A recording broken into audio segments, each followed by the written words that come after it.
Hello, my name is Jade and today we will be discussing Crown of Midnight by Sarah J. Maas.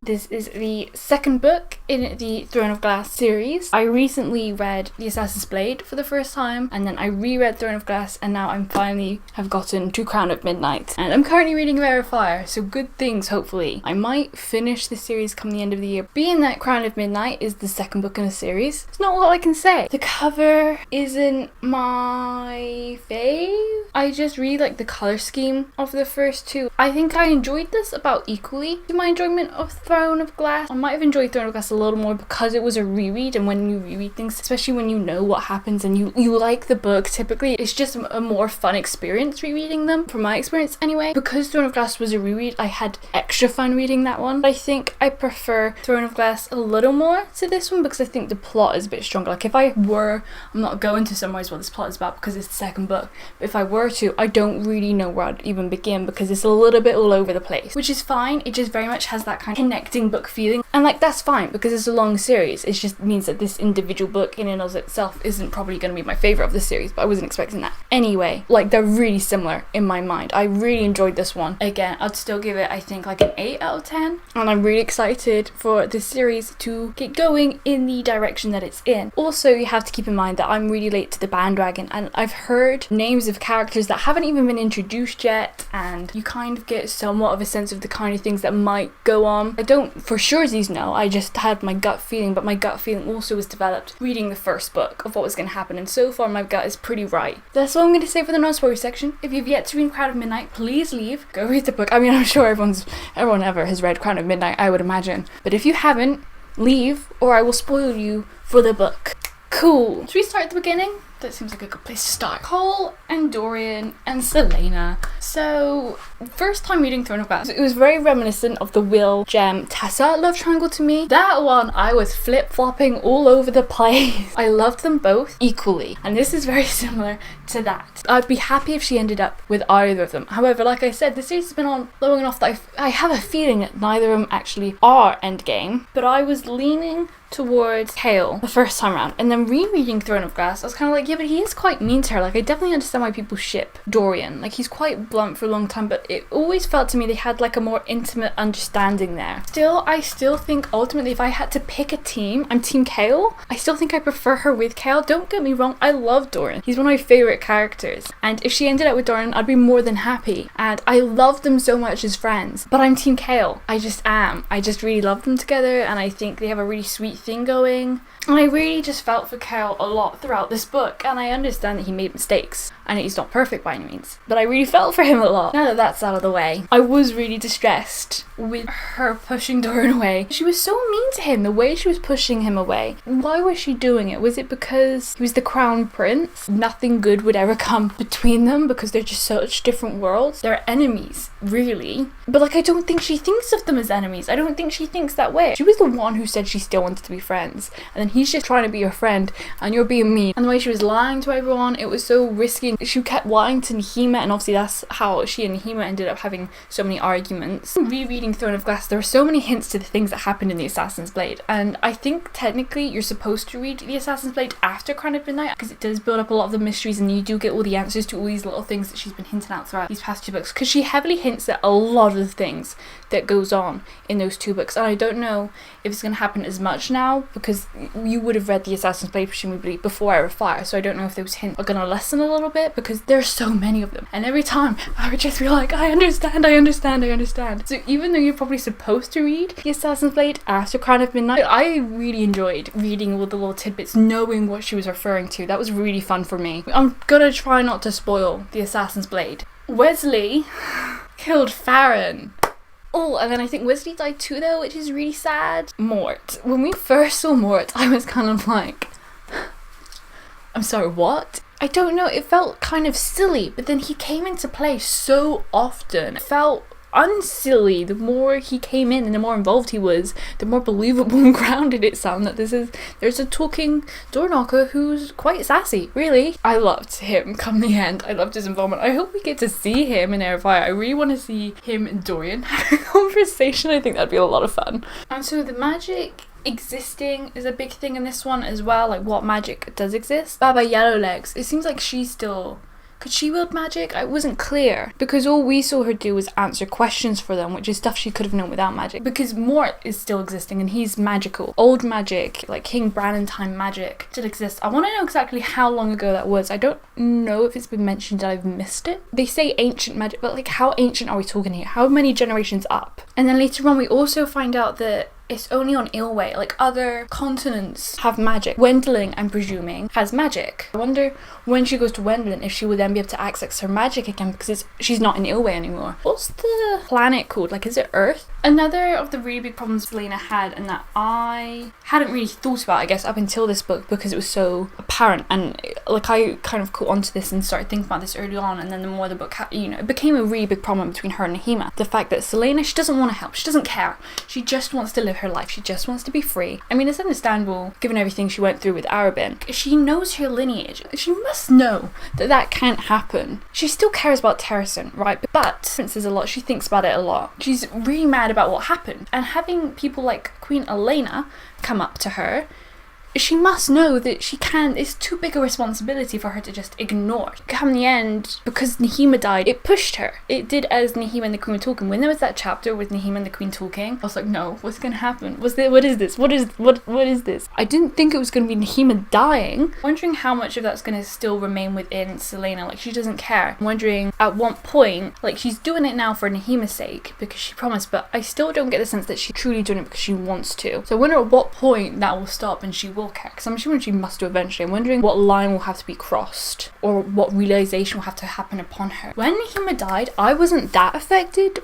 by it, and I don't know if it's because we don't talk about Nahima very often. Like when you hear people talk about the Throne of Glass series, I don't hear Nahima's name come up very often, so I don't know if I kind of just instinctively had a feeling Nahima was either going to go away or die, or something was going to happen to her. And they talk about how Terrasen's court would set the example. They were like crazy powerful and they were the best court around. Like Nahima was wondering if a court like that could ever exist, and I was like, well, I bet the court of Terrasen is gonna rise again with Selena somehow, some way involved. When we found out that Selena was the missing queen, she's Aelin, I wasn't by any means necessarily definitely sure that she was like the missing queen, but I was sure that she was gonna have an important role in the uprising of the court of Terrasen, and it didn't feel far out of the realm of possibility. I didn't necessarily know she was going to be Fae or like half Fae. Is she Fae or is she half Fae? I thought that she would be royalty because of Elena, the blood ties thing. That stuck with me so hard. It made so much that she was going to be like some kind of royalty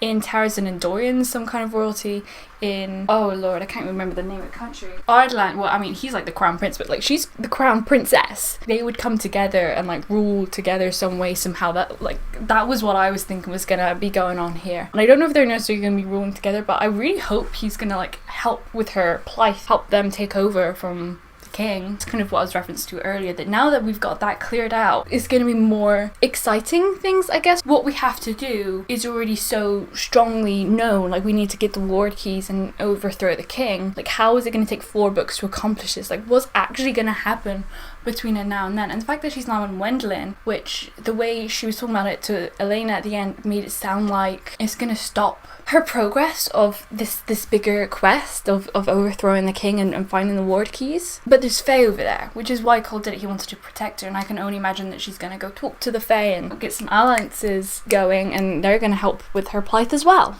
Oh, side note, her dress is actually on the back of the book. I don't think it's drawn as beautifully as it probably looks because of the cartoon figure, but it sounded really cool. I love the descriptions of Selena's dresses. They're always so beautiful. Oh lord, when she was in that office and she read about the riddle, the Eye of Elena riddle, you know, the one that was in the tomb, and that guy came in and found her and he had the Gloriella on the knife.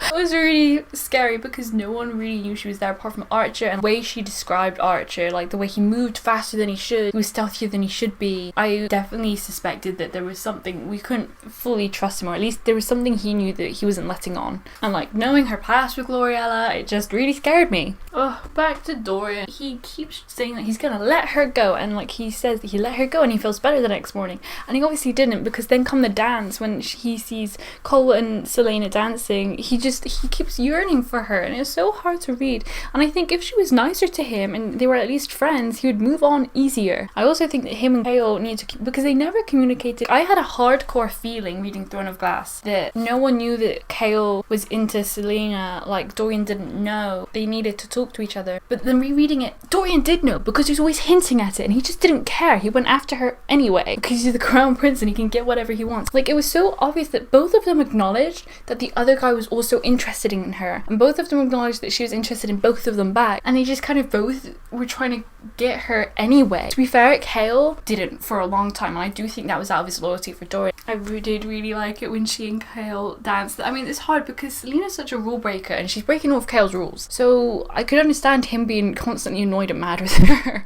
Honestly, I think I would be too. It was very sweet when he danced with her. Oh my goodness, the singer? Like, it was very sweet how she and Kale like smiled at each other, but then they cut to and were beheading her. I just sat there for a good second, like, I was actually reading this during the reading rush, and I was doing a makeup tutorial at one point, and you can see me sitting there just going like, and Roland was there. Roland was another character that I wasn't sure what was going on with him. The fact that Kale and Dorian didn't trust him, automatically you don't trust him. And he seemed very close with the king, and he was backing up the king and his agenda for a while with the whole Eelway situation. That made me really nervous, and I couldn't tell if they were influencing him or not. But then he was there at the beheading, and that really didn't sit well with me. And then when he started like defending Dorian, I couldn't tell if he was genuinely supporting Dorian, if he just wasn't that far in with the king yet. Like, that's kind of the impression I was getting, or if he was trying to manipulate Dorian. We don't ever really see the king. It's so stressful. We don't know his plan, really. We get a tiny little glimpse of it at the end of Throne of Glass, and that's it. And like the rings, I knew the rings were causing Kaltain's headaches. Rereading it, it's clarified that they were manipulating her mind, which I don't know how I missed that the first time around, and that scared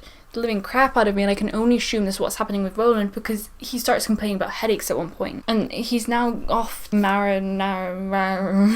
whatever it's called, with Parrington. So I was wondering if he was like a double agent kind of thing, but I don't know if he's that great of a character. I think I might be hoping too much there. When Selena and Cole are dancing, Dorian has a conversation with Nehemia. Nehemia says that there's something ancient in Dorian and it's going to wake up soon, and when it does, she'll be there to help him learn about it, which never actually happened. And I think Dorian really needs to get a grasp on these powers before he blows the lid. And he has like rule magic, is powerful, because I mean he comes back to Elena, doesn't he? And Gavin, do he have magical capabilities? I can't remember. I did not see him having magic coming. Of all the things that I kind of thought I knew was gonna come, wasn't that Dorian had magic.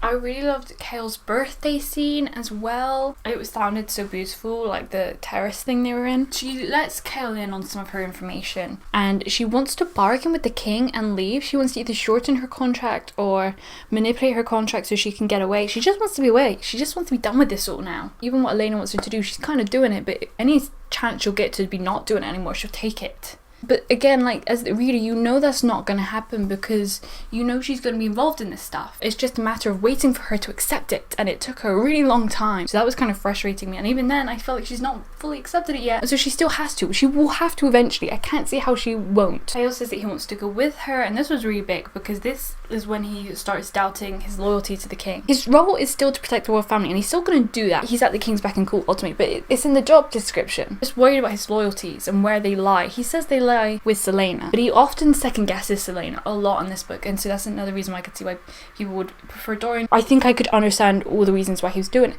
It's just so ingrained in him to protect the king, I think, because even at the end when he finds out who Selena is, when he realizes that she's Aelin, his like first instinct is that she's the ultimate enemy of the king, of Dorian, even though she tells him, I will always side with you. Like, that's why she told him that. I think ultimately he's going to side with Selena. I can't see he was going to defend the king, but when they had that conversation, he said he's going to go with her. That's when we start to see his loyalties shift a little bit. And when he starts second guessing things, and he says it himself, he never second guessed what the king was saying and stuff, and this is when he starts doing it. Kale gets kidnapped, and it did feel kind of easy the way he was kidnapped. He's supposed to be the best. Well, he's not the best of the best, because like Selena, and he has that other warrior guy, doesn't he, who's related to Selena, but Kale's supposed to be pretty high up there, so it did feel kind of easy the way they got him, but I guess he was like preoccupied. And when she came after him and she was just like slicing and dicing, it was so cool the way she like perched up there, the rage inside of her. It was very reminiscent of the end of Assassin's Blade. Made me worried because she doesn't think straight when she's in that space. It seemed to me pretty obvious that they were like rebels against the king. I was thinking that she needs to listen to them. She needs to hear them out because she might be interested in what they have to say. And when Archer took an arrow for her, I was like walking around my kitchen making a drink or something, and I just like stood there with my mouth open. The fact that he took an arrow for her like made me want to really believe him and think that he was a good guy here and trust him, because he didn't seem malicious. And then she runs back to Nehemia. Kale said that she was running faster than horse. So does she have magic? So this comes back to the theory, like, is magic really gone or is it something else? And when she launched herself at Kale, and the way she said you'll always be the enemy, and it comes back to the fact that like he's with the king and the king is ultimately the enemy, and he infers it because of her loyalties to Terrason, which I think is true, but I also just think she really hates the king. Anyone who works with the king is automatically then against her, but I don't think she actually really meant it. And then when something stopped her and Kale recognized it, and I think Selena knew what was happening there, and then we find out it was Dorian Gray. It was a really hard situation for Kale because I understood what he was saying could have been a test from the king. I mean, the way he was like describing like maybe it's a test did very much sound like he was making excuses for himself, but he had a point. If the king found out that either of them knew, Kale would have been in for it. So the best thing to do is kind of what he did and just up the guards and make sure that he does everything in his power to make sure that doesn't happen. Could he have told Nehemia? I mean, I understand not telling Selena because she doesn't think before she acts. Nehemia, though, is really level-headed, and he could have told her that the king can't know, because that will end not well for all of them. And I think she would have understood, and she would have kept it under wraps. But then, even if that happened, Nehemia embraced it, didn't she? She knew that it needed to happen to push Selena. So I think either way, Selena would have been mad at Kale. Poor Kale! In the dungeons, we talked to Kaltain a little bit.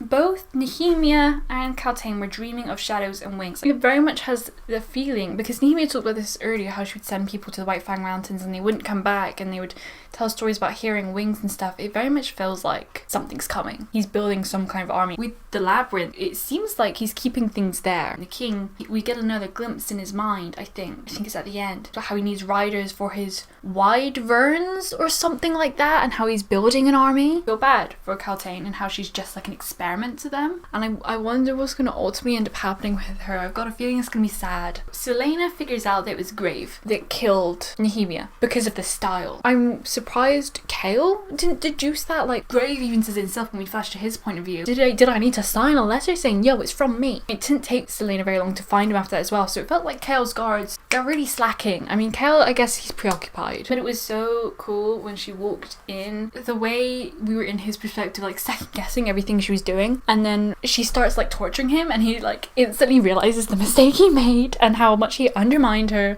and I was just like, yeah, you go Glen Coco, you tell him. Oh, when she did go to hunt Grave though, the line specifically was something like how she stood out of her chair, and the way the audiobook said it made it sound really drastic. Like, my eyes skitted down and saw that, and I was like, Selena Sardathian stood out of her chair. Like, it sounded so funny to me. She walked into the council room. I was waiting for a scene like this to happen. I didn't know when or how, but I could see so clearly in my mind Selena like interrupting something like that with all of the sass, and she interrupts the council meeting with his head blaming Minister Mullins, and it did seem too obvious, and the connection Grave had fed her about how Nehemia had outed her one too many times. Him being the mastermind behind it didn't sit well with me. I was still so convinced that even if it was him, the king would have been behind it, and the way he kind of was pleading to the king reminded me so much of Kaltain in the end of Throne of Glass. Like, it took Selena a while to figure out with the rings.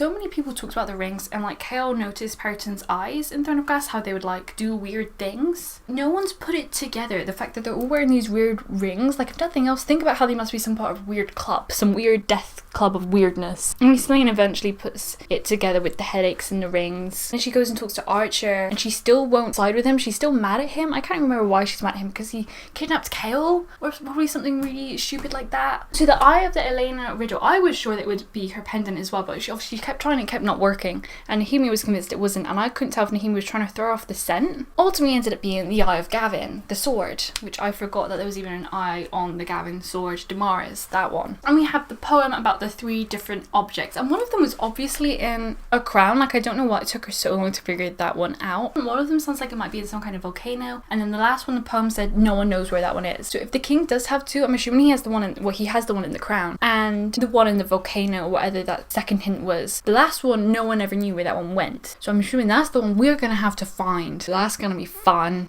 I really liked Selena's and Dorian's conversation in the library, and then becoming friends again, and then also we have the dinner. She was trying to describe like Nahima's grief or something, and he said, I understand, and he saw in her face that that's all he needed to say. It was so nice. Kale hears Selena sing this weird song up to the moon for Nehemiah's death, and he talks to the librarian, and ultimately the librarian deduces that it's like a Fae language. That's very heavily implying Selena has something to do with the Fae. Clairvoyance, also known as the sight. They talk about that a little bit, and how even though magic's gone, they might still have that. Like, it seems like the witches still can have clairvoyance. It's very weird. It's weird to me that old magic is still around. Like, I can't help but think there's some easier way of getting magic back that we don't know about. Baba Yellowlegs. Ugh. Iron Teeth witches are they're mentioned in the Assassin's Blade, and actually seeing one was completely different. I loved that Selena paid her off to keep Dorian's secret. I'm so glad that she's dead, so that no one can find out about any of this. She's the one that explains about the word keys and the word gates. We knew about the word gates a little bit already, and it seems like there's like other dimensions going on here, full of different beasties and such. And the word keys, you can control this one particular word gate with it. Something about the Valg. The Valg, I think, were the demons that came through, and that they were the ones that made the word keys to control it, in an attempt to take over the lands. And then Queen Maeve had them sent to Brannon at some point. I'm sure when he's the one that then came up with the riddle, hit them all. So Brannon must have known where the third one was. And obviously come the end, with the Maeve situation, that's going to be more important, those sisters, and who I'm kind of confused with who's who. And I think we only have the names of 2 of them. I think we're missing a name of one of them, Mab and Maeve. I can't think of what the other one would be called. I wonder if the Valg are coming back into play at some point, because the fact that they're named makes me think they are, and it makes me think that's not entirely what's happening right now, and that we don't know the half of it yet. So she killed Baba Yellowlegs, and she said, she went on this history of her and the Crocken witches and some other kind of witches, and I'm so confused, because it seems like there's like loyalties and stuff going on there. I don't really understand what's going on there, and what's the difference between them as well. I'm assuming we're going to learn more about this in Air Fight, because it was so rushed over just by Baba Yellowlegs. She now had a mark in her, and the witches may be after her now. If not, they're probably going to come to the castle to be like, what happened to Baba Yellowlegs? We love her. She seems like a big cheese kind of character. The will, and how she left everything to Kale, and she's still leaving everything to Kale. Like, ultimately she comes to peace that she still does really care for him, and that she doesn't completely hate him. I think they're going to have to be friends eventually. I don't know if they're ever going to have a relationship again. I don't know if that's it for them now. I can see them having a relationship again, but I can also see them not. So I honestly don't know. But I think they have to be at least friends at some point, because they're part of the same journey. I wonder how long that's going to take. So we have the whole underground labyrinth, and she goes to the library at one point and she sees a cloaked figure with green eyes. And she said about the lunar eclipse, and I wondered if that was something to do with it. I even wondered at one point if it was Roland. She goes underneath at one point and she sees like a fae depiction on the wall, and even when she went down the second time, she talked about how old it seemed, and how it was probably around in Brannon's time. He probably designed them. It could very well have been Brannon's dungeon or Gavin's dungeon. Oh, I get confused between Gavin and Brannon all the time. Gavin's dungeon. It would have been Gavin's. Brannon's, it's not his land. Then Brannon was around a lot because he's the one that made Mort, and he's the one that set up the little tombstone situation. I wonder how Elena died, because it seems like Brannon outlived him. So I want to know how Elena died, I want to know how Gavin died, and I want to know how Brannon died. Is Brannon even dead? Ooh. When she comes down to look there the first time, she sees green eyes. So again, the thing with the cloak. And then she goes down there again. It's just like this big labyrinth, and it did lose me for a bit with like what was happening with the word marks exactly. She described something as a portal. At one point I was like, wait, where did this come from? She finds out she's inside the clock tower. We knew there's more to the clock tower. And it turns out the inside of the clock tower is made of obsidian, which is the same thing the rings are made of. And I don't know if it was mentioned at some point earlier on in one of the riddles or something. I feel like it was. Because when she does eventually learn about the crown, I'm pretty sure that part, something about obsidian was referenced there as well. So that's how she deduced that the clock tower in itself was essentially a word key because of the material of it. Scary stuff. Oh, and she mentions like she was slammed into the tower in the jewel. And so maybe that's why she saw all the things around them that weren't really there. And then we hear the thing about the nails that weren't her own. We switched to the beast's perspective, which was so scary. Scary creatures and these fight scenes are just done so well. Sarah writes them so well. And it talks about how it's been played with and how they experimented on it all these times. And I wonder what it even, like, was it once a human? But it had a human heart in it and it looked human. So it sounds like they made a human and then they just left it down there. If it can come out, like that seems like a big risk for him to take, the king, to just leave it down there. I wonder what they used it for exactly. She talked about the mouth and how it looked like the mouth had been stitched and unstitched and stuff, and it's like clever enough that it can go into different dimensions and it eats things in different dimensions. It was so cool when Dorian came and helped her and they had to fight with it and she finds out his magic. He needs like a mentor figure. Selena opens the portal because she decides she needs to talk to Nehemia because Nehemia can tell her information and she needs to say goodbye. I love how Mort's like, whatever you're gonna do is gonna be bad, don't do it. Gavin turns up in Dorian's dream, much like Elena comes up to Selena. Now, is that just because she's descended from Elena and he's descended from Gavin? Is that what's going on there? It feels like there's like something between the two of them. The fact that they're both kind of magical and they're both crown prince / crown princess of these big strong territories. Whether it's an alliance or romantic, something is being set up between the two of them. It's kind of weird for them to be romantically involved because they're descended from kind of the same ancestors. Nehemia turns up and she's like, don't open this again because next time it won't be me. What will it be if not her? Because Selena changed one of the portals and that's what started summoning the demon thing. So what else is around there that wants to talk to her? Like, it must be another member of the dead. She was kind of cold. She didn't really say sorry or anything to Selena. I mean, she talked about how she was the lie and I think that resonated with Selena at the end. And then also we have the whole fight with the demon thing. Oh, Archer shows up and we find out that he's really the one that killed Nehemia, and how Selena played that. She played that so well. Fool! What a fool of Archer to just give all that information up like that. We have the demon and he takes Fleetfoot in. And obviously I was like, oh my god, not Fleetfoot. Assuming that was it. That was the end of Fleetfoot. Kale goes after her. I was like, really? Over a dog? Or is this what we're doing?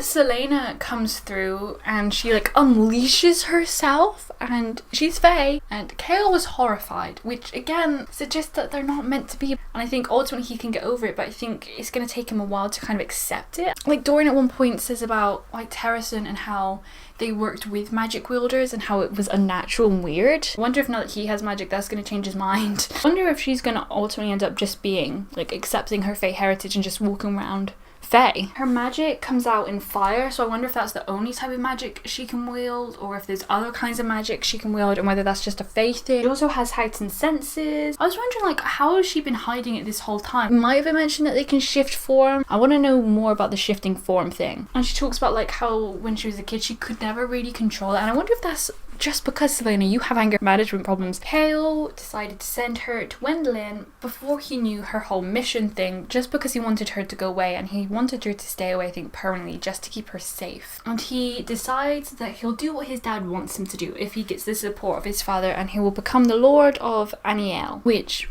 bothers me to no end because I feel safer with Kale in the castle, because he can keep an eye on Dorian, he can keep an eye on a king now that he started questioning him. Selena was like very much dividing Dorian and Kale in this very upsetting way, because I don't know if it's because they don't communicate, but it comes back to that thing that they both acknowledge that the other one wants her. They also both actively pursue her, and she just starts driving a wedge between them. The fact that they're both so possessive over her and they both want what's best for her, and they just start arguing over her all the time. And then obviously we find out that Aelin, so Maeve is her aunt, her great aunt. Mab was her grandmother, great-grandmother. I'm hoping that it's kind of ironed out more, the heritage and the history in the next one, because I'm confused.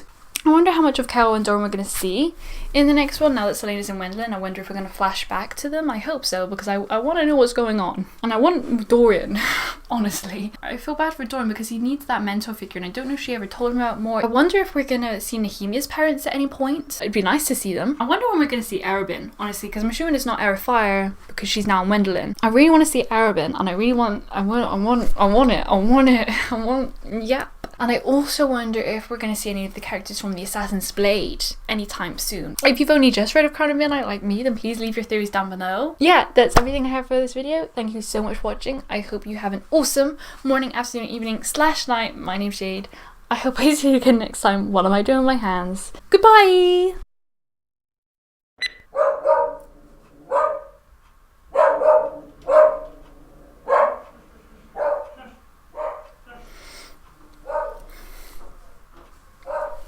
Elena bred it into the Havyard children.